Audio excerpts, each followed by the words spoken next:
Yo, c'est in the kitchen. En ce moment, il y a la team qui me dit mais Kitchen, fais une story time. Mais je sais que tu vas en savoir plus sur ton youtubeur préféré. Alors je me suis dit, je vais raconter mes histoires. Le vrai souci, c'est que je sais pas raconter les histoires. Donc c'est parti pour la story time.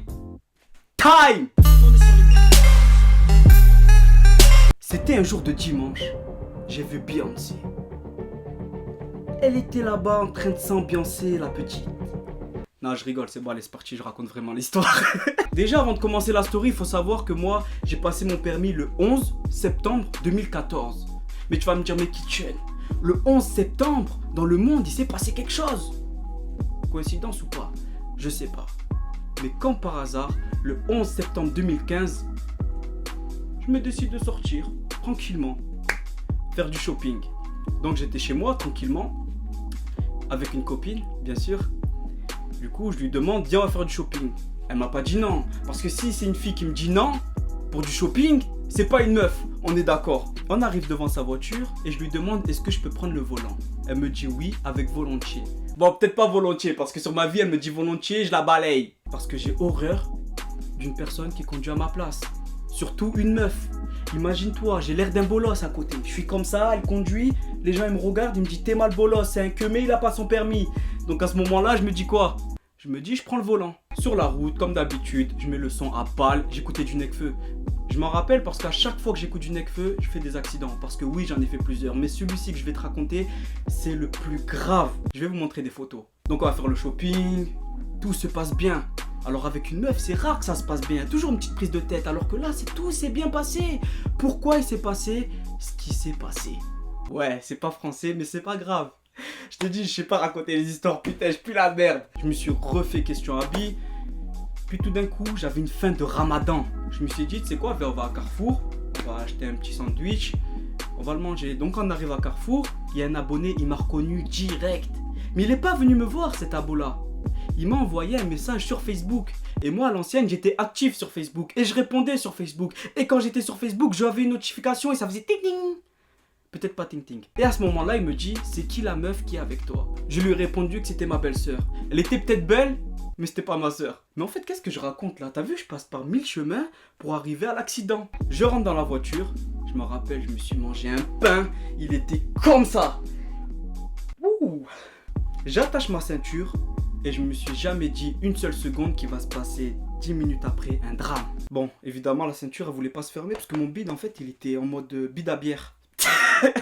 J'écoutais toujours du Nekfeu dans la voiture. J'arrive à un stop et je me concentre parce que c'était une grande ligne droite, en fait.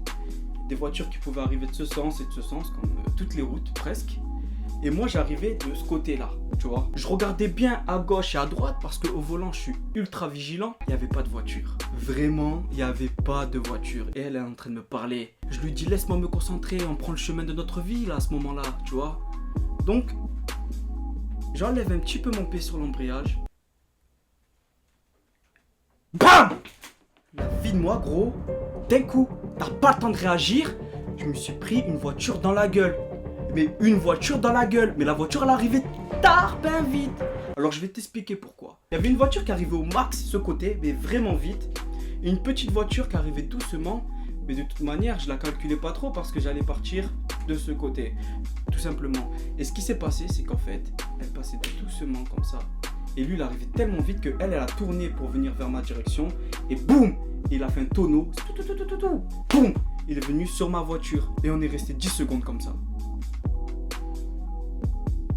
Comprenez pas. Et là, d'un coup, j'entends. Ça sent le feu! Ça sent le feu!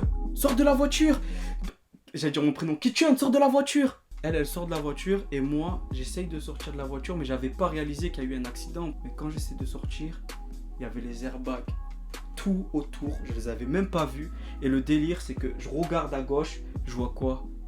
Je vois une femme enceinte et son mec en sang. Tu vois, depuis tout à l'heure, je t'explique en rigolant. Mais quand tu vois ça, c'est pas humain. Et moi, je suis en train de réfléchir comment sortir. Mais elle me dit, sors par là, tout simplement. Donc à ce moment-là, je sors directement par là. Quand tu sors, tu ne réalises toujours pas. Quand je suis sorti, il y avait énormément de monde dehors. Ils étaient en train d'aider les victimes. La voiture qui avait tapé dans la voiture à ma copine, elle était presque en feu. Donc ils étaient obligés de sortir le moteur, je sais pas quoi. Il s'est passé énormément de choses. Il y avait une gendarme en mode civil, il y avait un pompier, donc du coup ça nous a vite aidé, ils ont réussi à faire la circulation, etc. Tout se passe hyper vite. En 2 secondes, tu peux perdre ta vie. Pour sortir les victimes, ils ont carrément sorti une tronçonneuse, je sais pas, mais ils ont coupé la voiture en 2.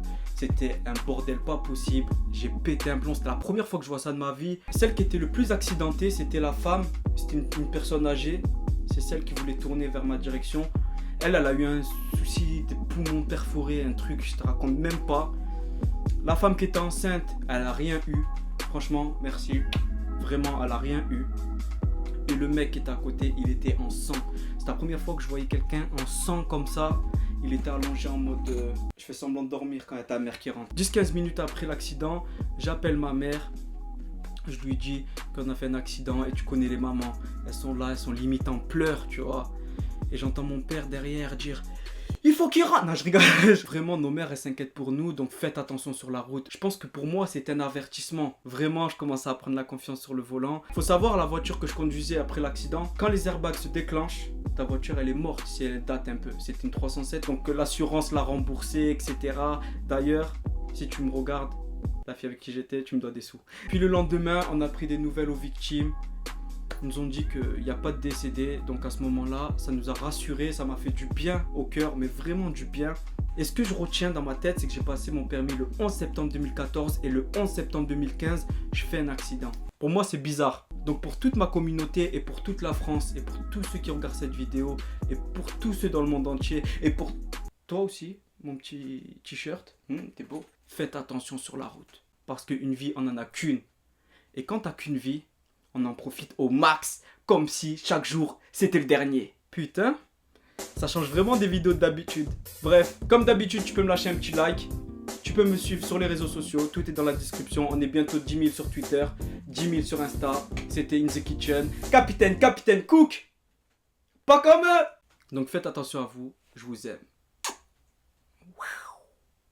Ouh, je me vois. Mamacita de la Rosa, une jolie beauté comme Rosa Acosta. Verre de rosé, un pas de côté. D'un coup mon cœur s'emballe, je veux la doter. Elle est chevrée, c'est de la preuve vraie.